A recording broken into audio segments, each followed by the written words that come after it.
Dancing and damaging property. That's what some juveniles were caught on camera doing. And now the company whose cars were damaged is having trouble getting everything fixed.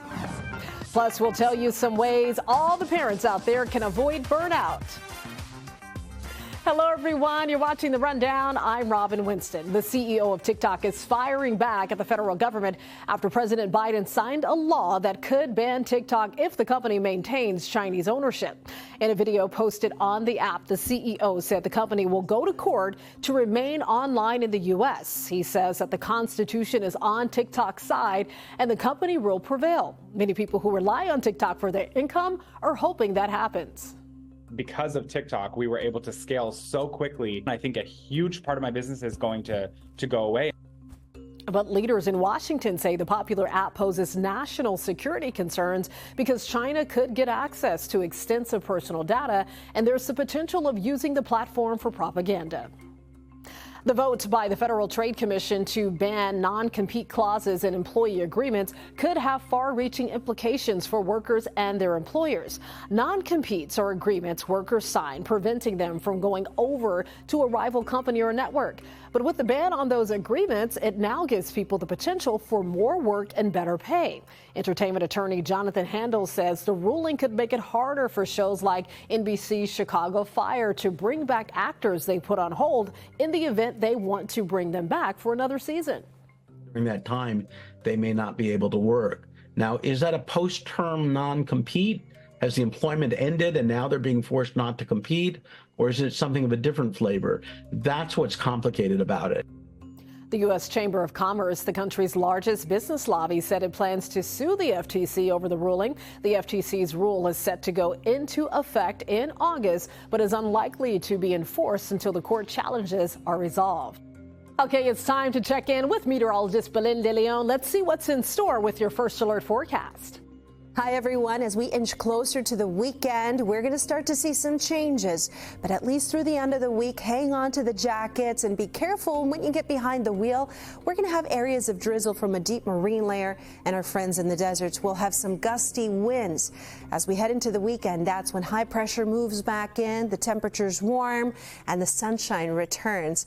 Let me show you the temperature trend, for example, in the Santa Clarita Valley, where we have highs in the 60s on Thursday. But look at this gradual warm-up. On Friday, the high of 71, less clouds, but it may be windy. Over the weekend, temperatures in the mid to upper 70s. And next week, that's when we're going to need to use the AC again. The temperatures will warm to 80 degrees. Pro-Palestine protesters have swarmed the campus of USC.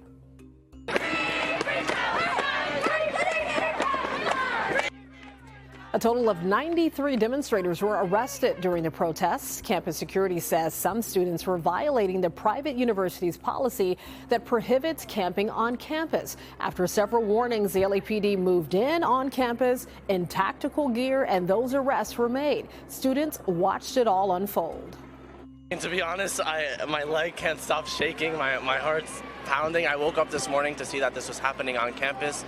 And the second I arrived here as a Jewish Israeli, I have my chamsa. I always wear it out, but the second I got here, I put it away. We are definitely seeing a lot of similar actions, encampments at campuses all across the nation. You're right, there's Columbia, there's Rutgers, there's UMich, and more campuses day by day are joining because students are doing what students have always done, which is pushing the moral compass of this country. I've been here 27 years as a faculty member. This is one of the largest political protests I've ever seen. I'm very proud of the students for standing up for what they believe in. The students are exercising their free speech rights. They're exercising the things that they've been trained to do at this campus, which is to believe in their ideals, believe in their convictions. I think it's sending the wrong message to clear the students out.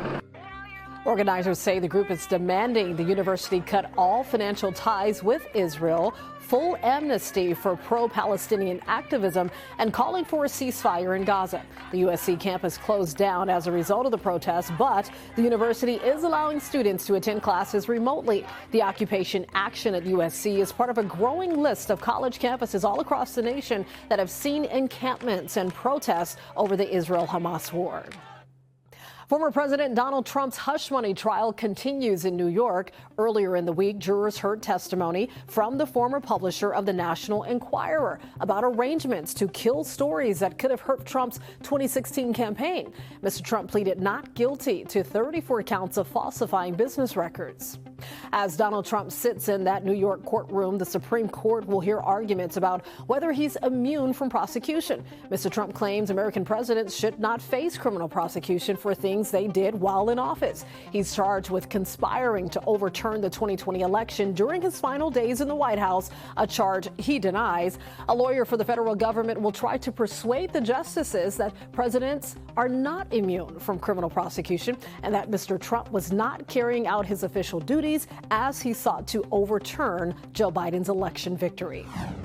Caught on camera. Look at this. A group of juveniles twerking on cars in Glendora, accused of causing $25,000 of damage. Pink Sponge Home Cleaning says when they came to work last week, they found their fleet of 15 cars smashed and destroyed, and now they're left with cleaning up this mess. Surveillance footage shows 3 teams just wreaking havoc. The company says their insurance claim was denied, and now they have posted a GoFundMe for support to repair their cars. All right, if you have a Ring doorbell or security camera, part of a multi-million-dollar settlement could be coming your way. The company, which is owned by Amazon, has agreed to refund customers more than $5.6 million. Ring had been accused of allowing both employees and contractors to access people's private videos. The Federal Trade Commission also says the company failed to install proper security protocols, enabling hackers to take control of customers' devices. Refunds should be sent out to more than 117,000 customers across the country via PayPal. Parents are pulling the curtain back to reveal some of the struggles they face, like burnout. And even with all the excitement, drama, and noise, many parents feel isolated and alone. NBC's Morgan Radford has more on an eye-opening study. Parenthood. Motherhood is rough. It can be one of life's greatest joys. Just being a mom is hard, but we get up and do it every single day. But that doesn't mean it's always easy. A brand new study from The Ohio State University found that roughly 62% of parents feel burned out, with 66% saying the demands of parenthood left them feeling isolated and lonely.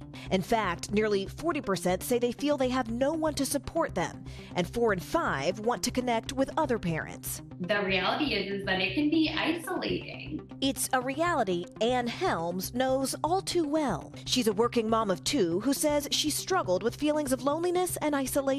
What does burnout look like for you? It looks like exhausted, frazzled, overwhelmed, and it looks like I'm lacking patience with my kids. It's just, I feel drained. Was there ever a moment that for you felt like rock bottom? Like, this is not okay? Yes. So I had my 3-year-old and 6-year-old that I was trying to get to bed, and I had to ask my 3-year-old for like the 17th time, can you get your pajamas on?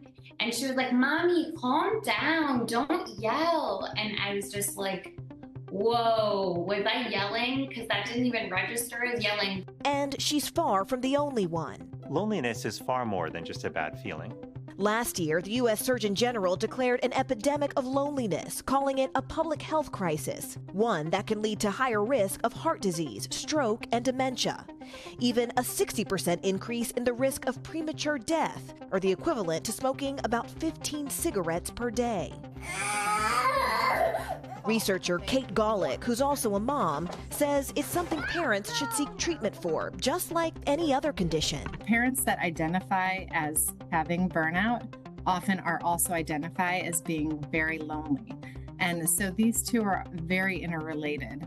And so ultimately, if parents want to help one, they have to help the other. But even if parents don't have access to professional help, Golick says there are tools they can use, like connection, finding other adults who you can talk openly with, making time for yourself, and putting less pressure on yourself to be perfect. So this is the message to parents, is that it is not selfish to need things for yourself that are outside of your kids. Parents aren't healthy, kids aren't healthy, and that is the bottom line. That was Morgan Radford reporting. Experts also recommend using alone time to focus on yourself. Take 10 to 15 minutes a day to inventory everything in your life that you're grateful for. It's great advice. Long Beach's iconic Queen Mary has announced its inaugural summer series from May 3rd to June. Yeah, the public can enjoy weekly outdoor events such as monthly movie nights, a night market, margaritas on the Mary, I like the sound of that, and more. Most events are free with a reservation. A wish come true for a 5-year-old boy battling leukemia in Nevada, and the Rams played a big part. Lucas Walker wanted a trip to see Super Nintendo World at Universal Studios Hollywood, and Make-A-Wish made sure he and his family got the VIP treatment. They spent a couple of days at the theme park, and they also visited the Aquarium of the Pacific. We're very, very grateful for everything they did, and it was just it was so awesome for him to get to go and do that. I think it helped his spirits a lot to get to go and do something like that. I'm loving the gear. You can see they're big Rams fans, and the Rams love them too. The Rams mascot Rampage sent Lucas gifts while he was in the hospital. So sweet. And Rampage also spent some time with the family during their Make-A-Wish visit to Southern California. We love to see it and love the smiles on their faces. You can always get news and weather updates on the NBCLA app and our website, NBCLA.com. And be sure to tune into Today in LA on NBC4 weekdays, 4 to 7 a.m. I'll be helping you get around with traffic reports throughout the morning. I'll see you next time on The Rundown.